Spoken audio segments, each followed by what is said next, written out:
Here we go. Thank you, good students, faculty, other people for coming to this event. First thing I want to do is I want you all to again thank Vice President of International Affairs, Dr. Sarah Wan, please. She makes all things possible here for you guys.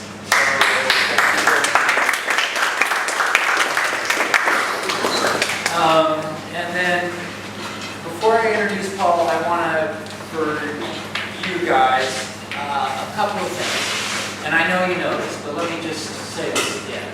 PIXAR and Paul and I were just talking about these giant monoliths of animation studios, which are for sure the big deal in the industry. But I think it's important for you guys to understand, and as you go watch this material, take it in, what I want you to understand is that there are hundreds of thousands of small animation studios, special effects companies. It's not just like PIXAR or nothing. There are thousands and thousands of opportunities for you guys. If you can get yourselves up to a certain amount of skill level, a certain amount of the level of being able to present yourself well, and know what it is that you do. Please welcome, come on in. So that's important for you. I don't want this to represent something that you feel is unattainable or only a few get in. The reality is the reverse, and as Paul and I were talking about earlier, and I know you know this. If you go look at Monsters University, in the credits, special effects companies, hundreds and hundreds and hundreds of them doing all different kinds of things. So it takes a real international community of people just like you to produce these monolithic animation full features. And again, as you know, these types of skills, they filter down to all different aspects of media production, different industries, niche boutique studios, doing all kinds of special things. So that's important for you to think about, or just put in the back of your mind when you start to take in all these high-level skills. Thank you for coming. Thank you for being good students, good faculty. Let me introduce Paul Kanyuk from PIXAR Studios. He has a long bio, which he can show you at the end if you're interested. Take notes, but this is really about getting a general sense of workflow, how different skills plug into different areas, and how skills that you will have when you leave here plug in to different aspects of a larger production. No, this is certainly no one person's product. Armies of thousands of people just like you produce this stuff. Okay? So please welcome Paul. One more thing. I know some of you have some of you students have presentations that you have to go do, or you're still in classes and things like that. Be a good audience. Only excuse yourself if you have to. Excuse yourself quietly. If not, generally stay through to the break and then come after the break, so that it's not distracting to Paul. Okay? Again, thanks for coming. Paul. Thanks, Dennis, and thanks to Ron for helping set this up. This is a really fun opportunity. I've never been to Bangkok before. In fact, I just came here from Hong Kong for a conference called SIGGRAPH Asia. And due to all the traveling, I apologize. I have a bit of a cold right now. I seem to pick it up in one of these flights. So my apologies if I sneeze or cough during the presentation. So this is as the title suggests, this is going to be a fairly, start off fairly general, talk about PIXAR's pipeline. then move into more specific topics about what I specialize in, particularly rendering and crowd simulation. So with that, here's a motivational slide. See, there's an inspired student, just like you guys, sitting there. I'm going to break this into roughly 3 areas. The first will be more background information. What is PIXAR? You know, a little bit about the company and the different roles within the company. And then I'm going to take you guys through the entire film pipeline from storyboards to rendering. And for some of you, maybe this is old news. For some, you may have never seen this before. So I hope this first part can be appealing to you all, no matter what your background is. Like, how many I guess, people do film editing here? Curiosity. Got a couple? Video editing. Video editing, all right. How many people are engineers? A couple of engineers. All right. How many people do 3D modeling? A couple, cool.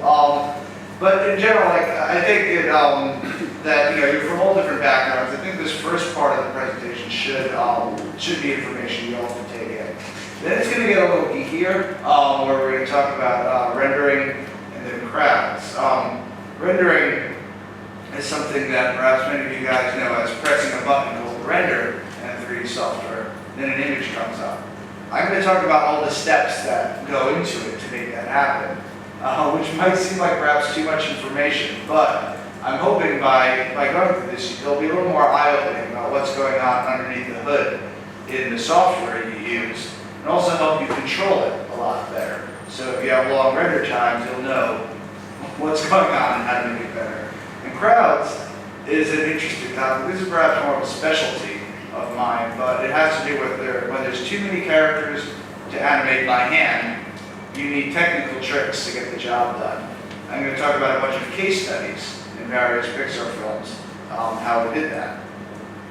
And then I'd like to have lots of Q&A, and it's not just going to be at the very end. I want to intersperse this in each section in case you guys have questions. So yeah, please speak up, raise your hand if you have a question. We have 2 days of this, and if it's just me talking, it might get boring. So please interject if you have questions, raise your hand. With that, here's my background. And I've been at PIXAR since 2005. My first film was Cars. I started off as an intern, as many people start off as companies out of college, and I worked on shading and render optimization. Then Ratatouille, I started getting into crowd simulation. And you can see how many films following that, WALL-E, Up, Cars 2, I've been doing crowd simulation, interspersed with some shading and rendering optimization work as well. The first time I was a lead technical director was on the film Brave. I worked on that film for 2.5 years. So if you have questions on Brave, I'll probably know the answer to that. But I led the crowd team on that. And since then I've worked at Masters University, The Good Dinosaur, which will not come out for a little bit. And currently I'm the lead crowd TV on Finding Dory, which is the sequel to Finding Nemo. And again, that won't come out for a bit, but it takes 4 years to make a film about, so we got to get started early. All right, so a little bit about the company. This is what PIXAR looks like. If you come to Northern California, we're in the town of Emeryville, which is right across the San Francisco Bay from San Francisco. So you cross the bridge, go off the highway, you'll see a gate like that. That's where PIXAR is. Nice and sunny. The history, the company was founded in 1979 as part of Lucasfilm, believe it or not. So it was actually originally, part of Industrial Light and Magic. And the people that ultimately became the founders of PIXAR worked on things like Young Sherlock Holmes or even Star Trek II, Genesis Effect. In fact, who here has seen Star Trek II? All right, we got a couple. It goes way back, but there's this one scene where a planet kind of goes from being rock to being a full planet with vegetation. There's this sort of particle effect. That was actually PIXAR.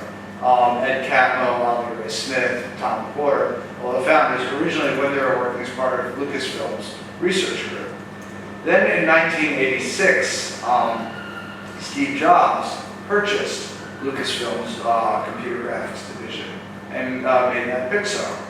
And originally it was actually founded as a hardware company. PIXAR sold computers, the PIXAR image computer, which there are no more PIXAR image computers. There's maybe 2 or 3 left in the world. But it was hardware, and it ran the software called RenderMan. Now this is lived on. This is still the rendering software we'll use, but originally PIXAR was founded to make hardware, software to help sell the hardware, and also produce short films and commercials. And it's actually the short films that really got PIXAR noticed. The company really changed in 1995 when it produced Toy Story, the first computer graphics film. And since then, that has been the focus of the studio. We still sell software, we still sell RenderMan, but PIXAR is essentially a film studio. That's how we make money, from producing films and selling them. The company also changed a little bit in 2006 when we were acquired by Disney. So since 2006, PIXAR has been a division of Disney. And how feature films are still the main focus. Now I should add one more bullet point that really makes this whole thing come full circle. This year, PIXAR bought Lucasfilm. So the company that Disney bought Lucasfilm. So it sort of has come around where part of Lucasfilm now, we've joined again. So, we're back together with Lucasfilm. It's really cool. We get to work very closely with ILM now. But, and just for a funny bit of trivia, PIXAR was originally sold for around $7-8 million US. And when Disney acquired PIXAR, it was for around 7 or 8 billion. So there was a 1,000 times increase in those years. So this is one of the reasons Steve Jobs is considered a very good businessman. That was